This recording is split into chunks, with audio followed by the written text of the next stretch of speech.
Welcome to the Ethics Experts, where we're elevating ethics and compliance and HR to the strategic level it's supposed to be. All right, and we're live. How's it going, Maeve? Good. Nice to see you, Nick. Good to see you too. So glad that you are on the Ethics Experts. We've been talking about getting you on for a while, and here we are. So we can just dive right in. I'm honored to be here. Can I just say that I find this platform that you're doing to be so amazing.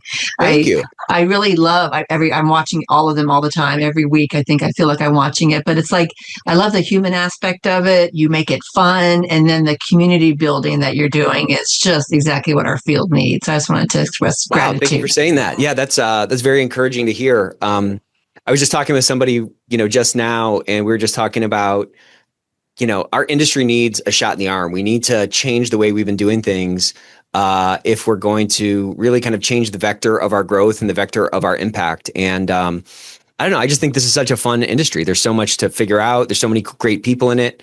And I'm kind of honored to be a part of it. So I appreciate you saying that. Yeah, absolutely. Love it. Should we just talk about that for this episode? Just kidding. Yeah, just talk about Nick. Everything. So I love this question. I love starting with this question. What kind of a kid were you growing up? Like, what was your childhood like, and how did that sort of set you on this path to where you're at now? Such a great question. And I was like, how much detail? Like, how far back do we go? Was my first thought. As a therapist by training, I've got all those possibly diagnostic things I could share. But I grew up in a family that was mired by addiction and mental health issues, right? So I feel like I was destined to be in the behavioral health care field. So I spent a lot of years in treatment centers, running treatment centers, and then luckily found my way to compliance. And I can give more detail on that if that's helpful. But I think the kid that I was a kid that was trying to survive, curious to know what to do, how to do it, what I could do better or different, and then wanting to solve all the problems of my family in the world. And I think I probably do all that today in my work, right? I want to survive. I want to get through the day sometimes. And then I think I probably like to control and manage and do things, and certainly trying to fix things and trying to solve the problems of our world is still probably very, very similar. I grew up, though, in a family where I had a twin sister and an older brother. So the idea of community and support and people there along the way with you, I think also resonates with me, though, because I think sometimes as compliance officers, we feel like we're a department of one, or we're all alone, or no one understands us and it's just us. And having these kind of forums where we talk and share and either ask for help or just, share good things or bad things. I think that's just so critical, right? Because whether it's a family or a community or in a workplace, if we don't have that support, it makes the job harder. So I've always been a survivalist and a hopeful person that things can get better. And I still do that today, I think. So much in what you just said there.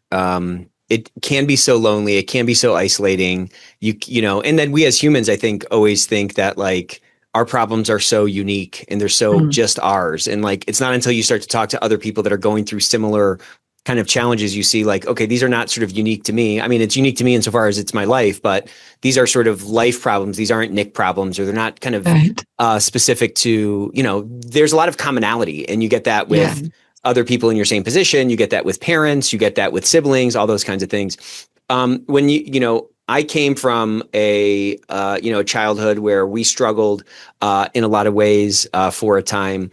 And I feel like that really influenced who I was. And I saw my sisters kind of, had almost like a different childhood than I did.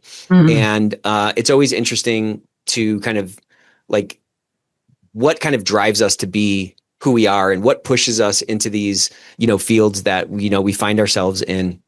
Did you see some sort of different responses to what you grew up in across your siblings? And if so, like what were some of those things, and how have you seen that childhood that you grew up in, just in a little bit of a deeper way, continue to influence maybe like the lens you see the world through?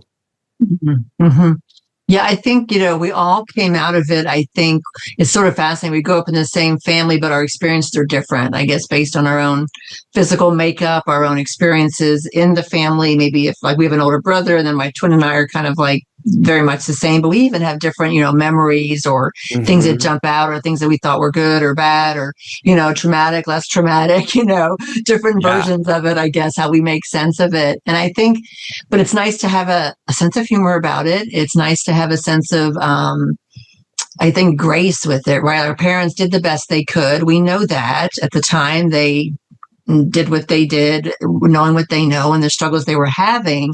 So I think we all come out of it with some compassion of like, wow, okay, wish it could have been different. We're doing better with our own families, hopefully changing that legacy or that course. And I think for me, and then two of us are in the mental health field. My sister's also a licensed therapist, and our brother is in like the business world. So we all are very accomplished, I think, and driven to succeed in both education and workplace stuff. And certainly family is a priority for us to do it better and different than we had it. And I think all those things apply in our work and compliance. It's like, if we just accept the way things are, that's what it's going to be. Or if we just want to kind of be negative and complain about it all day long, that's probably not going to help. But if we can get into some problem solving and some solutions and some grace, I think we can go a long way. So I think it lays the foundation of who I am and how I approach this work daily. And I learn more every day, because I think I've noticed the people that are attracted to our work, especially in behavioral health care, tend more likely to come from families that maybe struggled or their own personal experiences with mental health or addiction issues. So we've got that kind of layered on top, like the recovery stories and the recurrence challenges that happen. How do you manage that and navigate that in our daily work? Yeah, there's a certain level of understanding that comes along with that. Kind of to your point, you kind of called it grace, but it's like everybody's fighting the battle of their lives. You know what I'm saying? Like life is not easy for anybody. And, I think generally people are kind of trying to do the best that they can. And I think when you can have that sort of inherent empathy, it's easier to understand the people around you, not just from like a therapist perspective, but also from like trying to build a compliance program that actually influences the behavior. Like, I don't think you can actually influence somebody that you don't understand. And I just think that's such a big opportunity for those of us who are trying to build programs and trying to influence behaviors, with the human beings around us. Everybody has their own story, Yeah, absolutely. And your story this last year was crazy inspiring. I think I've told my kids and everyone I know and everyone at work, I'm always telling them, you don't believe what Nick went through this last year, right? If he can do a podcast today, I can certainly do it, right? So it's been great to watch your success. Thank you for saying that. It's been a weird,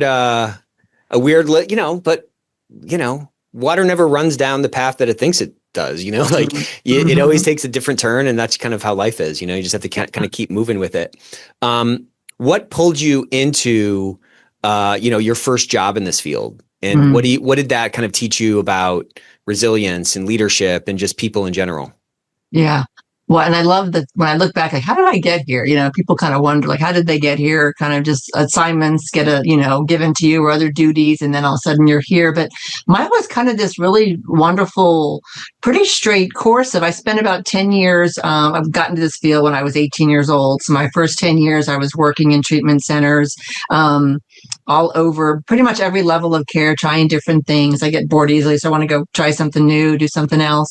And then I spent about 10 years in management of treatment centers, outpatient, residential, different places, kind of learning how to manage staff and manage the organization and all those processes. And at the time, I was sort of doing it all myself, trying to write a policy or understand a policy or read a regulation or manage the team or whatever, sort of just figuring it out myself. And then I went into executive leadership where I was managing multiple states or multiple programs, multiple levels of care, all in many different states and times. So it became more challenging and trying to learn and do all that. And then I became a Joint Commission surveyor. So I was in the regulatory world doing, surveys with behavioral health care all across the country. And I really realized, oh, wait, I've been doing this for a long time and not realizing there's actually like a reason why we do what we do. I don't feel like that was always clear. It was like you do it because you're told to do it, or you've always done it this way, or someone's, kind of instructing you, or the state showed up, or Joint Commission, or one of the regulatory bodies showed up, and now you've got to fix something. So I really fell in love at that point with compliance, still not knowing knowing there was like this whole field out there. It still wasn't clear to me. And then I became a compliance officer for a multi-state treatment organization. And that's when I learned, oh, wait, there's actually this field out there that does this. We're not inventing it in behavioral health care. And, there's the corporate world of it, and there's the healthcare world of it. And we can use this in our field. And I got certified in healthcare compliance with HCCA. And then I started applying that to my work in behavioral health. Because I think sometimes in our field, maybe other fields as well, we kind of confuse compliance with quality and safety or risk or safe, other things that it's really compliance, but it's not mentioned or packaged that way. So I really learned that we're still very immature in our field where the compliance needs to go to. So the next 40 years, I plan to hopefully fix that in our field and make it less of something people to stumble upon. I really want it to become standardized. Yeah, that's interesting. You kind of were zoomed in on a couple of tiles, and then you started to see more of them. And then you started to see like, oh, this is actually just a picture. This is a whole mosaic. Mm-hmm. It's a very interesting sort of path into it. What was that light bulb moment like when you were like, because you were, running, locations, then you were in executive leadership, then you were, I think you said a joint, work, looking at things from a joint commission perspective. And it wasn't until, that next step where you're like, okay, this is actually like a whole thing. There's sort of all this connective tissue between all these sort of disparate tasks that really kind of fall under the same umbrella. What was that light bulb moment like? And then talk to me about, and then we can kind of talk about this next, but like, there's probably 1,000 other people out there that haven't had that light bulb moment yet, kind of to your point. So then they're all just like reinventing things over and over again, Yeah, we said that every day. We work with treatment centers all over, and everyone's sort of doing the best they can to like, okay, I'll write this policy, or the state wants me to say this, so I'll have a state manual, and then I'm accredited, so I need that manual, and then the federal government wants this, or so the payer wants that, and they're sort of just like adding policy on policy or standard upon standard, and before you know it, it's overwhelming, right? So my light bulb moment was like, wait, I can make sense of this, I think, for people, and we can make it easier. Compliance should actually be something easy and fun, and that makes our life better, not harder or more difficult. So that's a challenge that I love, is getting some new thing. Like right now, of course, AI is huge, right? Like, okay, everywhere you go, it's AI. Well, how do we make AI work for us and use it, not just as another added thing to do, but in all that we do? How do we integrate it in all that we do, whether it's that, or we had a recent, privacy and security law change in our field, like, okay, let's just make this simple. Let's interpret it. Let's make sense of it. And let's roll it out in a way that actually solves some problems, doesn't just add on the confusion of it all. So that light bulb moment for me was like, well, we can actually do this in our field, and it's only going to make it better. It's not going to make it, more challenging or take away from the daily work. It's going to make the daily work actually more effective and efficient. Everybody kind of finds themselves in compliance. I've done hundreds of these episodes and talked to so many people, and nobody like grows up being like, I want to be a compliance officer when I grow up. They might say I want to be a lawyer, and then from law school or from, some other experience, they kind of find their way into it. And it's so interesting to see, I have the benefit of, like I said, having had all these conversations, you start to see these kind of patterns. And it's so interesting, the angle that, compliance folks take when they've sort of come up from like that ground level. You know what I'm saying? Like, you've worked your way sort of, into the field after being on the front lines and running clinics and stuff like that. How do you feel like that informs your perspective on creating a program or helping somebody build something out that is not, just adding sort of more gum into the work, so to speak, but rather can actually help them do the job that, they're supposed to be doing? Like, make their life easier is my point. Yeah, absolutely. Well, I think part of it is I'm sort of lucky in the sense that behavioral health is the only field I've ever worked in. I think sometimes people go to different fields and they can bring different strains to those. Maybe go from, healthcare to another industry or another area and bring that expertise. I've always been this one field, which probably somewhat gives me some blinders, but also gives me some expertise in just one area. And I always joke that if you give me a new treatment center, I've done every job in that treatment center except for the cook. I don't cook. I'm not a nurse, and you probably don't want me like being a maintenance person. Those are three not skills that I have. But otherwise, I've done all the jobs. I've done everything. I know kind of how things go and what that looks like. So I can usually find a way to get someone to understand how what we're building can help them to make the job easier, and there's a better, different way of doing it. And because to me, compliance was like the aha of like, wait, there is a reason we do this. It's not just because so and so said. So it really is a purpose. I was on a survey recently where someone said, these books of standards that we have, whether it's a state regulatory body or an accrediting body, these are not success stories, right? These are things that have happened in organizations that hurt people. So now there's a rule to help you prevent that hurt or to detect it if it's going to happen, then obviously correct it, right? So all these regulations aren't our enemy. They're actually, if we do them, they're actually going to better serve those that we're trying to serve. So oftentimes we get pushback, or people don't want to do that, or they want to do it the way they've always done it, which isn't new or current or really helpful. So I love that open mind of like, let's figure this out together, let's learn together, and really it's only going to make everything we do more successful. When you start to see those light bulbs come on after you explain something or after you come with some credibility because you've done that job before, talk to me about how that ends up sort of changing maybe the course of a particular program or the level of involvement of, that individual. Mm-hmm. Well, I think back to my first full-time job as a compliance officer. I was really lucky, and that leadership team hired me, and they said, Maeve, we're not sure what this is, but we need help with these areas, right? Better client care, better staff understanding, better policies, managing of incidents. And, this is compliance. You need a compliance officer. That's what I can do, and the CEO at the time said, uncover every rock. I don't want you to miss anything. Look everywhere and tell us what we need to fix. And that's a nice directive to be given, because you're just asking a lot of questions. You're really curious about things. You're not judging or, looking for problems. It's really like, why are we doing this? And are we doing it the easiest way? We still have a lot of people that do very manual, heavy lifting kind of things. So we're trying to get people out of the old way of managing things and getting better, able to be either whether it's electronic or just systems to make sense of things, not the old, binders and manual practices. So I love problem solving it and saying, okay, you're doing these three things. Maybe you could just do this one thing and cover it here or there. And so to me, it's a matter of like really just asking all the right questions and then being open to not having the right answer, but we'll figure it out together. And then we really do a lot of, we're consultants in the behavioral health compliance space. So we're constantly asking state regulators or state accrediting bodies, is this the right way? Is there a better way? What about this? What about that? And trying to get people to really realize we don't want to be stuck in a box. We want to be expansive and doing more better work for more people. That's how we grow and I think do more.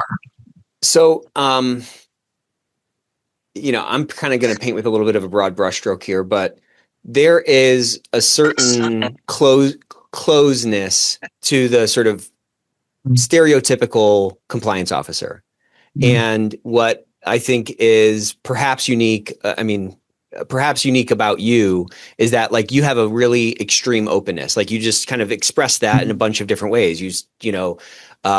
Curious without judging, never wanting to be stuck in a box, a certain like inherent flexibility, a certain sort of understanding for various different circumstances, whether they're constraints on a business or, experiences that people have had in their lives that end up kind of leading to the behaviors that are, in aggregate, the culture of an organization.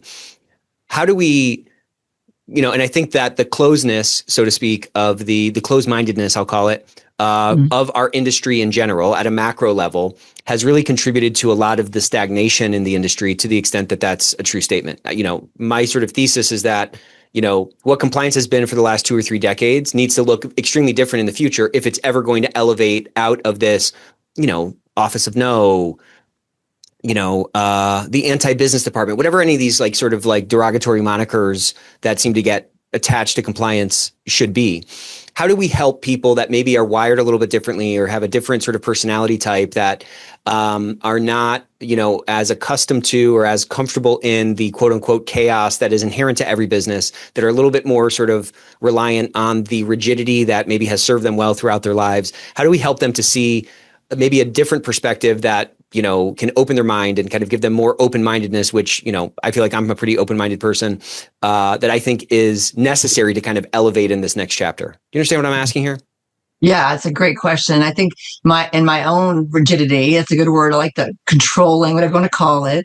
I have that as well. I think it's usually been based on fear, right? Fear of, I don't know what I'm doing. I don't know how to do it. I'm afraid I'm going to get in trouble. I'm afraid we're going to have some kind of a citation or a problem. So recognizing that rigidity is probably coming from a place of fear and scarcity, which isn't helpful. So if we can turn it more into questioning and curiosity and like, why is this scary, or just being clear like this is kind of scary, because sometimes our organizations depend on us to get licensed or to get accredited to then be in business or stay in business. They need our expertise, but sometimes our expertise is outdated, or it's a little bit maybe siloed or slim. We haven't considered this or that, or people aren't quite clear what they're looking for or wanting from us. So I think what I've learned in my years doing this, and now I'm working on a doctorate that I really feel passionate about, is like showing up as a more healthy staff is important, more open, less rigid, less controlling, less kind of having to be the knower of everything, and then building teams that acknowledge that and allow for the growth and the structure to happen, but flexibly, and then leadership that gets that and supports it and leads the way and is the role model. So it's just so hard. It's so easy to be like, well, if staff would just do this, or if the leadership would just do that, but really all three are critical. I'm learning, and how we are as individuals, the teams, and the organizational leadership is all those pieces kind of have to be working together well for it to work. Yeah. And I mean, to your point, there's so many of us in the space that are like, departments of one. Yeah. It's a very sort of small tactical team, quote unquote. Right. I think there's this kind of like metaphor, maybe like if you look at, I was watching a movie and I forgot what it was like a 1700s movie, and it was like a war movie, and you see these guys like this sort of rigidity of these troops sort of like marching down, the battlefield or something. And it was just, walking in formation. Right. And then you compare that to what you hear from like a special ops team, where there's like, they're given an assignment and they figure it out in real time. That's like the other end of the spectrum in terms of like executing a plan, right? Like there's an inherent flexibility to that smaller, more nimble, flexible team. You know what I mean? And I think while we might find some peace, to your point, in the sort of rigidity or the, that sort of first thing I described, what really takes, kind of to your point, for us to be extremely effective is a certain flexibility and an openness. And I think you're right. I think it starts at some kind of a mindset, some kind of a fear that ends up that's ultimately some kind of a limiting belief, right? That prevents us from being more open and being more creative and more, I guess I'm just going to say open again, to a different way of doing something to like achieve that end, Yeah. One of your episodes, I think it was this week, I was watching, and there was like and on the screen, he had like a sports analogy kind of a thing. And I was not an athlete at all, but both my kids were. My son played high school, college, and high school and college football. And my daughter too was very much a high school athlete. And I just was so like, wow, these teams, they practice every day, and they've got playbooks, and they watch films, and they're analyzing and giving feedback and all this stuff. Like that's missing in our field. Like we don't do daily kind of like, hey, did we do the right thing? Was that best? Or where's the playbook? Where's the different team members? Like I learned so much, like, oh, wow, we need this kind of like team approach and discipline and commitment to our work. So I really learned a lot from my kids' experience in that. And how do you bring that into our world to make it as successful? We're not going to win the Super Bowl, but it's our own little Super Bowl, right? Of like accomplishment we have to accomplish every day. Well, I think at the core of what you described is this, and I think this kind of ties into what you were talking about. It's a true continuous improvement mindset. Mm-hmm. To win the Super Bowl or whatever, you have to be getting better every single day, which might sound a little bit scary, but it's actually kind of freeing because you kind of are where you're at and you just kind of try to work to get a little bit better. And I think when you're in that true continuous improvement mindset, the brain is just a pattern recognition machine. You know what I'm saying? And so Mm-hmm. when you're in that mindset and that's the lens that you're looking at yourself through or your program through, you start to look around for other, you naturally start to notice opportunities for improvement. And I think what's freeing in that mindset is that problems just kind of turn into little puzzles, or they turn into opportunities to get a little bit better and improve a little bit. And it's not this sort of, I mean, no team lives and dies on a single game, right? It's like there's a bunch of games in the season, and there's a bunch of practices, and there's a bunch of swings of the bat, so to speak. And I think, I don't know, I just think the more we can sort of let go of this sort of fixed mindset or this these limiting beliefs, the more kind of the world opens up, the more opportunities you have to kind of just figure it out and just kind of go a little bit higher, Yeah, yeah, and I think the challenge for all of us to do that with an open mind and with the willingness to not have the answers or not be the one that's the expert. And I love the idea of that team approach where if I don't know the answers, I can go to people in my community that know it. Right, someone else has been down this path, and we're incredibly giving and supportive of each other. But sometimes we're afraid to ask them. We don't look like we know it all, but it's better sometimes not to know and to ask for that help. So how do we help people do that more? Because I feel like I talk about this like nonstop, but we have such a unique thing in this community that I feel is such a massive asset. It's like a country that's sitting on all these oil reserves, but like we as a community are not drilling down to this asset, like this is a very unique thing that you can reach out to anybody and everybody's willing to help and everybody's kind of fighting the same battle. Like that's not true in the sales realm or in the marketing realm or any of these other sort of departments within an organization. How do we help people overcome that sort of, I don't know what it is. It's some kind of fear of looking stupid or I don't know what it is, but like, I just feel like with all of the, collegiality, if that's a word, or like the kind of potential for collaboration relative to like what is actually, taken advantage of, I think there's like a huge gap there. And like, how do we encourage more people to take advantage of this thing? It's like we have this orchard full of ripe fruit. Like we just have to go pick them off the trees, Yeah, exactly. Yeah. Well, I know I'm a little bit biased in my view of this. You can see in my background here, I've got my Dare to Lead and my Strong Ground, my training in my Brene Brown work, which is all about vulnerability and authenticity. Right. Like you almost have to integrate that into our work. So I like doing that curriculum, those skill sets with leadership teams. Because if we can get leadership teams to be more brave leaders, then it trickles down hopefully to everyone having that ability to be vulnerable, to say, don't know, who can I ask, to build trust, to live in our values, and then to make mistakes and learn from them, that no shame kind of like, mentality. But it's so easy to not do that. It's so easy to be the other way, to be like, I know everything, I don't need help, or to criticize and to judge and to make it a place that doesn't feel safe, So I think about building our own containers of safety. I'm safe. I know who I am. I know when I'm triggered by something or I'm afraid of something, and I can say that and speak that to my team, and we can rumble on things if it gets hard or we disagree or we don't see things the same way. And then we have leaders that support that and help that. And then, of course, my dream in the field is that we have better conferences and community events where we're not just like sitting listening, but we're actually talking and sharing and being more open and experiential and kind of what our struggles are. I think kind of we're doing some conferences the wrong way too. We're like speaking to the head, but not to the heart. Totally. My gosh. So we had a conference recently, or I was at a conference recently, and we tried to have, or we had a smaller event where everybody went to dinner. And the thought was, or my hope was, that we were going to be able to like create that kind of a forum.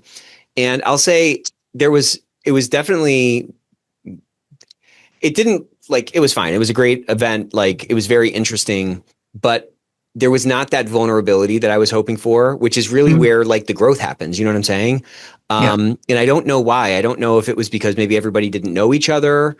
I don't know why. Like, I don't know how to overcome that, because I think you're exactly right. I think these conferences are interesting. It's great to network with people, but sometimes it feels like it just stays on such a surface level, or people are still walking around with this sort of carapace of, protectionism that ends up being a chasm that's not able to be spanned in terms of like having actual connection and building like an authentic, true relationship with each other, you know? How do we overcome that? I mean, that's a whole thing, you know? Yeah. Well, I don't know if you can see my picture back here, but I have this concept. It's called the Heart Room, where we go to conferences and we create a space where we do meditation and yoga and sound bath and like Cool. come in and you just drop your guard down. And it's funny to watch people the first day, they'll kind of peek in and go, that's weird. You know, maybe I'll come back later. And one guy, the recent one, he's done and looked in. He's like, "Oh, that's really cool." I said, "Well, come on in." And he said, "Oh, I got to get my coffee first. Like, let me regulate myself before I come get regulated." You know, so I think it feels a little weird. It's uncomfortable. It's new. So I think it has to be just sort of normalized that is as important as listening to the latest Totally. great information in our bodies. How do we receive it? How do we feel it? And I guess I believe the world right now is kind of dysregulated in general. So Totally. we have to intentionally, like with our team, we have a daily huddle where we try, like, let's just breathe. We have a weekly call where we do mindfulness with our team, whether it's chair yoga or a meditation together, or we'll have twice a year we get together and just have fun and we just celebrate. I've been to your dinners and happy hours. You guys have great kind of social events. And I think social is part of it. Intellectual is part of it. But it's also got to be like a quiet, let's just be quiet together. Let's just sort of be here in the same space, but not feel like we have to fill it with words or stuff. Man, that's such a whole thing. You know, I was reading about somebody who started doing this sort of like mind cleanse thing, where they, you know, put this phone in the other room and they would try to just like sit there and just stare at the wall for an hour or something. Yeah. And how, like, when they first started doing it, they would like break down crying halfway through. Yeah. I mean, think about that. Like, that just speaks to, in my mind, I mean, again, I don't know this person, but that speaks to, in my mind, like how just overloaded and bombarded we are, to your point. Just the dysregulation of the world sort of aside, just the constant onslaught of just stimulus and so forth. It's so hard to ever just be quiet. And I was thinking about what that might look like, what you described, what that might look like on, you know, teams I'm a part of. And I can tell you the last 5 or 10 weeks of meetings, that hasn't even entered my mind. It's like, we got a job to do. I got to get moving here. And like, where does that connection come in? Where does that quiet come in? That sort of, that mind, like, where do we carve out that time for mindfulness? You know, it'll just, it'll get crowded out. Yeah. And it could just be, you know, it's great if you could do a 10, 15 minute meditation once a week, but even sometimes I'll just do like a quick 90-second breathing. Let's look at our senses, our 5 senses. What do you hear, see, feel, smell, taste? You know, like even that can be grounding. You know, there's certain things you can do. We can learn a lot from the yogis and the gurus in the meditation space, but it can just be grounding kind of in our space and how are we feeling? I have a dream where maybe our electronic health records will help us. Did you breathe today? Yeah. How are you feeling? Happy, mad, sad? Like, it'd be cool, like, to use our technologies to do that, because that's where we're plugged into our phones and our computers, you know. And I talk a lot in my ethics trainings about I think it's unethical to not do this for our staff, because people are burning out, people are tired, and they will keep going and going and going until we as leaders model, like, hey, I need to breathe. We've recently started doing 15-minute scheduled calls rather than an hour, so we can go to the bathroom between calls. Like, what a crazy idea. Wow, imagine. Yeah. Maybe get a break, maybe get a breather, but like those little things like that might go a long way for a better, easier day. So just taking those little hints, but people sometimes, I think, because we think we don't need it, you know, and I don't need that. I'm good to go. Let me just schedule my time or get right to the point. I'm guilty of that often, but so I recognize when I do that, it's probably not because I'm not regulated. So that's where the vulnerability, I think, comes in again. And how do we then reward that? And then we'll get more of it. Yeah. And, you know, this like burnout thing, I think and by we, I might mean me, might model kind of like burnout behavior, or behavior that, you know, causes people to like perpetuate this propensity to burn out, you know, inadvertently, you know? Yeah. And maybe that comes from like a disconnect between, you know, yourself, like not knowing how close, I keep saying you, I mean me, I guess, like not knowing how close I am to burnout. Mm-hmm. That might, you know, tuning into that more will just kind of raise awareness on what I might be modeling that is kind of, you know, for lack of a better term, like perhaps toxic to the people around me, you know? Yeah, but it's crazy. Yeah. It's like, at some level, we're kind of like modeling after or trying to like emulate what we see around us. And just because somebody's in like a leadership position doesn't mean that they have it all figured out. They're not like a yogi on top of the mountain. You know what I'm saying? Like everybody is just kind of figuring it out. And I remember that light bulb moment that I had with, you know, my own parents, where I was like, oh, they're just people, you know, they're people that are just kind of doing their best, which is not what you're not thinking that when you're 6 years old. These are adults. These are people that know things. You know what I'm saying? It's a very sort of, I don't know. It's an interesting thing, this sort of, this modeling that we inadvertently do. Yeah, absolutely. And I've been fortunate in my 40 years in the field, and I work in behavioral health. You think we'd be really good at this, but we're really not. But I've had some leaders that were really good and taught me how to take that breath, how to check in with your people, how to take a break, take a vacation. And then I had some that were horrible at it and showed me, you know, I thought I had to like go and do. And so I've learned both sides. And in my doctoral study, I interviewed 12 behavioral health care leaders, and I got everything from I don't think about burnout, don't really care about it, to here's the 10 things we do every day to try to prevent it, right? So there's this sort of extreme. So my dream is that we start to develop some best practices. You don't all have to do these 10 things every day, but maybe we do 3 or 4 as a best practice. And what if our regulatory bodies encourage that and supported that and you know, surveyed to that, you know, like I love that we have to look at our incident data or our hotline data, but what about our burnout data? What about our turnover? What about our leadership skills? Like that would be really good data, I think we could be tracking and then learning from. Well, that's such an interesting point, because the incident data, I mean, that's a pool of data to your point, but I don't know, all these data points end up kind of coming from human beings, and the rate of those data points, the sort of incident rate is a function of kind of how people are, obviously this sounds stupid maybe, but like how they're behaving, and that behavior is a function of how they're feeling ultimately, you know? Oh yeah, absolutely. We have this framework that we try to build where we, you know, look at people's data on the elements that we know regulators are looking for. And it's really neat when you can see, okay, this was your census, that's your monthly census, here's your incidents that happened, here's your staffing turnover, here's your culture of safety survey results, here's your satisfaction survey results, here's your chart audit results, you know, and what do you know? When this goes up, that goes up. When that goes down, this goes down. Like, oh, I think maybe these things are connected more than we like to admit. Yeah, you know that thing of it's like a life coach will do this, where they give you the wheel and there's all these spokes of like, you know, spiritual, physical, family, blah, blah, blah. And it's not until you sort of go through that exercise where maybe you're really on the professional, you're kind of all the way out of 10. And you're like, man, on that aspect, this person is killing it. And then you look at the family one and it's at a 2, and you look at the health one that's at a 1 and stuff. Like, to your point, it's not until you look at sort of a broader dimensionality to somebody's life that you're able to kind of see where some of those opportunities for improvement are. And what's cool about that framework you just sort of described is that it inherently has added a bunch of different sort of data pools or dimensions that can give you a better picture of the overall health of something, because many times we're like kind of solving a symptom and we're not actually solving the problem.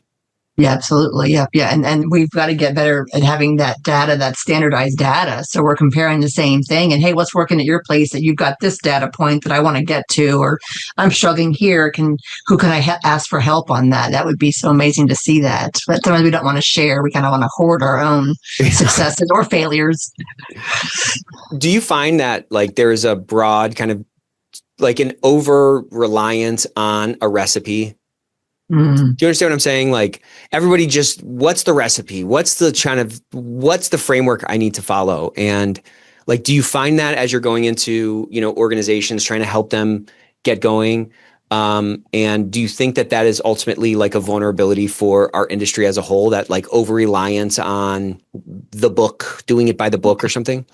Yes. We get asked all the time, just give me the checklist. Just give me the checklist and then we'll be ready for everything. It's like, I know it's like a visceral reaction. I don't want to give you a checklist because it's not a check the box. It's truly like a process and a conversation, and you can't just yep, we got all these things, and now we're good. You have to talk to people and look at it and see it and smell it and all those things. I think it's just people think that compliance is, let's just check, done, done, done, done, done. But did you do it? Did you do it always, some ways, the right way, the wrong way, per policy? It's like again, I have more questions than I have answers for most of the things, but I would much prefer people sit down and talk to us and walk through all these different things rather than just giving them a piece of paper that they're going to check off and think they're done. Good, we're compliant, we're good. But tomorrow it could change because these 5 things happen, right? Yeah, and it's almost like they're looking for that Dumbo feather. Yeah. You know what I mean? Yeah. And it's, to your point, it's changing all the time. The people are changing, the regulations are changing. Mm-hmm. I don't know. I don't really know what the answer is, but I just every business, every person is just like it's this own sort of lock to pick, Mm-hmm. as you're going into all these different businesses, of course you see, or all these different organizations, I'm sure have pattern recognition that you're like, okay, this is probably this kind of a thing, but like the execution of that pattern recognition is different every single time to some degree. Yes. And I think that's the challenge is to people want to jump ahead to something. And I always like to start, let's start here first. Let's start kind of at your leadership, your governance, then you get into your policies and your documentation, all these different layers of things, but you usually see the same kind of themes, right? The same gaps, the same challenges. I know we're doing a good job when people start to trust the process, knowing it's a process, and then people start calling and asking questions, and questions they didn't want to ask before because they were afraid of being wrong or not knowing the answer.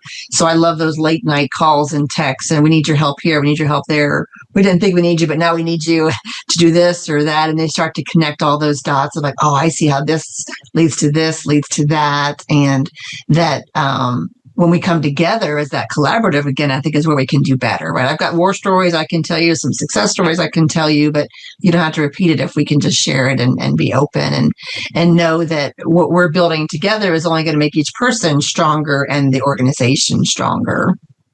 Did you say you're working on a doctorate? I am. Yeah, tell me a little bit about that. It's in leadership. So I've had the honor of my study with the behavioral healthcare leaders in our field. And what I'm trying to understand is why we don't have high reliability in our field yet. Some fields do, like aviation or the nuclear plants have very clear, standardized ways of doing things. But in behavioral health, and maybe in healthcare a little bit, I think some healthcare has gotten better. They sort of just, everyone does it differently, depending on what state you're in or who the leaders are, or what are you for profit, not for profit? Do you follow this or that? Or everyone kind of does what they think is best to do, but we don't have a lot of standardized ways of managing things. And even at the federal and state levels, each state likes to have their own licensing rules, or you got different accrediting bodies and different things. And I think if we could get to one shared language, then we could have people be able to go from program to program or place to place with more expectations of what we're going to see. Like, if you go, I think about like the hotel system, you go to a Hilton hotel, you know what you're going to get, right? But if you go to other smaller mom and pop hotels, you don't quite know what you're going to get. Sometimes you get better, sometimes you get worse. So I almost feel like we need like a standardized way of doing things. People know what to expect in our care. And then that drives both the governance of it, the administration, the people part of it, and certainly the clinical and the services would be more standardized, research, evidence-based. We've come a long way in the field, but I think in reliability, we don't really use that language much in our field. So that was the first question I asked people is how do you see reliability important in our field? And some of our leaders knew it, and some really hadn't even heard it before. It was sort of newer to them.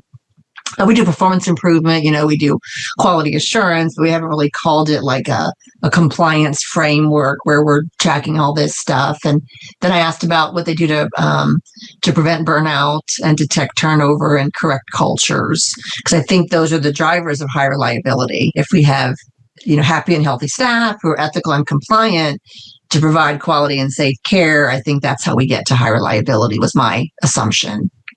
And so why do you think this sort of standard for reliability exists in some of these other fields you mentioned, aviation, whatever, nuclear, but doesn't exist over on this side? What's the sort of root of that, the root cause?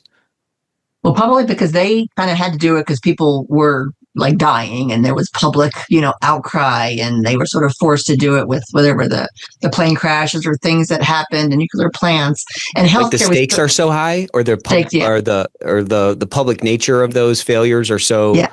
vast or something? Yes, yes. And certainly we have that in healthcare. Right? We hear these stories. We've got shows about even behavioral healthcare. There's stories all the time about bad things that happen, but there hasn't been the agreement, I guess, that we need a better system. And there's some great systems out there, even like what the aviation and nuclear industry and healthcare do is, but it still just feels complex to me. Like I guess it's sort of like I want like reliability for dummies, keep it simple, keep it easy. And how do you not make it like another thing to do? It should truly be ingrained and integrated into what we already do, right? So I think adding another thing is not what we need in our field. We need to like make this fit that so that we're already doing it, just doing it in a way that makes more sense. So that's what I'm kind of proposing after my doctorate is here's our framework I think will work for us in behavioral health care. And maybe we try it and collect some data and see what the results are.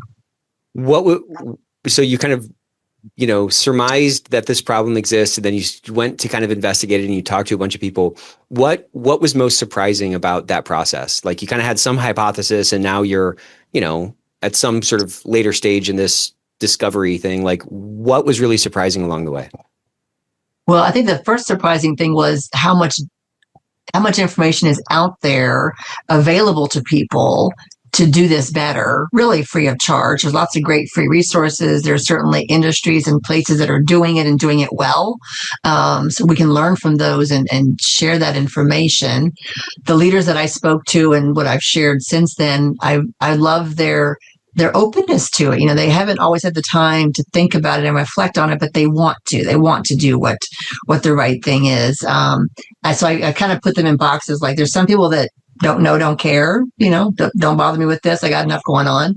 Then there's those people that do care, but don't know what to do. Like, tell me what to do and I'll do it. And then the ones who do know and do care, they're trying different things, but sort of like, that didn't work, try this. So I'm hoping we can get more people to care, more people to know about what the gaps are, and then have like, here's a menu of resources. Try this, try that, this place did that and here was the result, or don't try this because everyone's done it and it doesn't work, but that's going to take that, I think, the sharing of it and the conversation and willingness to say, yeah, I did that. It failed, it failed miserably or whatever, or to say, yeah, here's where we went for the help and they were able to help us. I think sharing that maybe we need executive coaching, maybe we need a yoga class, maybe we need better electronic health records, whatever it is, like let's share some of those things and get those best practices out there. You mentioned the sort of patchwork of licensing from state to state, and everybody kind of does it different. What's the implication of that in terms of, patient outcomes? Yeah. Well, I think it gets confusing because it feels like what's expected of us. Are we doing the right thing? And if we aren't, are we going to wait to get in trouble or, have some kind of a complaint against us or an incident occur? And we have some people that are growing, which is great. They're serving more people, but then every state wants something different. So then I got to add this or do that or do this differently. And I feel like if we had a standardized approach to it, then maybe we could grow quicker and easier with less hiccups and challenges and confusing. Every now and then you get one that might be different, but often it's not that different, right? The intention is pretty much the same. Maybe the language is a little different, but if we all have the same intention to serve people and do it well, I don't know why we have to have all these different, naming conventions and we call it different things. Right. It just feels like, your brain sort of gets exhausted just from making sense of it. Well, and all those things, I mean, to the extent that more sort of behavioral health access drives the price of that down, however you want to define that, and that increased access is ultimately a public good, this patchwork of regulation ends up kind of creating a headwind for a broader sort of proliferation of availability of these kinds of resources. Yeah. And then we can put our resources into taking care of our people and our Right. teams. And therefore we'll, take better care of those that we serve. That's my dream. So where are you at with the doctorate? What's next with that? Almost done. I'm taking a hiatus from work right now these next couple months to just focus on that. So just writing up my results and my recommended framework model that I will defend in July, hopefully. Wow. Well, I'm rooting for you. Thank you. That's really cool. All right. Well, I cannot believe our time is almost up here. I always love to ask this question as we wrap up. Well, I'm going to ask you two of them, my two favorites. If there was one thing that you wish compliance as a whole, or maybe behavioral health compliance as a whole was you could wave that magic wand and change one thing that would really unlock the industry and its impact, what would that thing be? And then my second question is, if you can go back in time to a young Maeve and give her some advice that you wish you got earlier, what would that be? Great questions.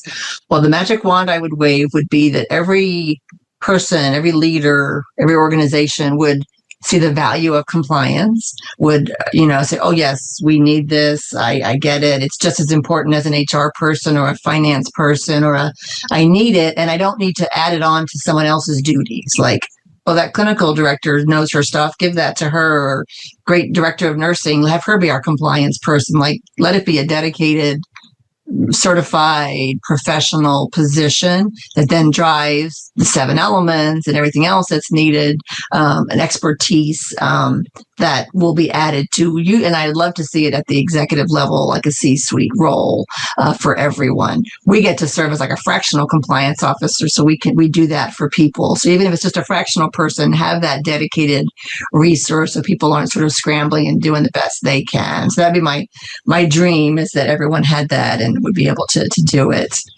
And then I guess that dream then leads me to little Maeve. Little Maeve wants to control things, wants to solve everything, and wants to be the one, who gets to help everybody. So I would probably tell her to chill out a little bit and just take care of what you can take care of and contribute what you can. And hopefully some people will do it. Not everyone, maybe.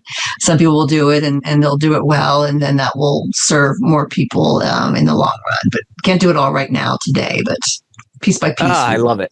I love that question because it's such great advice for me every single time. Yeah, exactly. Every single time I get that, I'm like, that's great advice. That's phenomenal. Yeah. Well, Maeve, this was so fun. Maeve O'Neill, the one and only, thank you so much for joining us on the Ethics Experts. Thank you. I'll see you soon.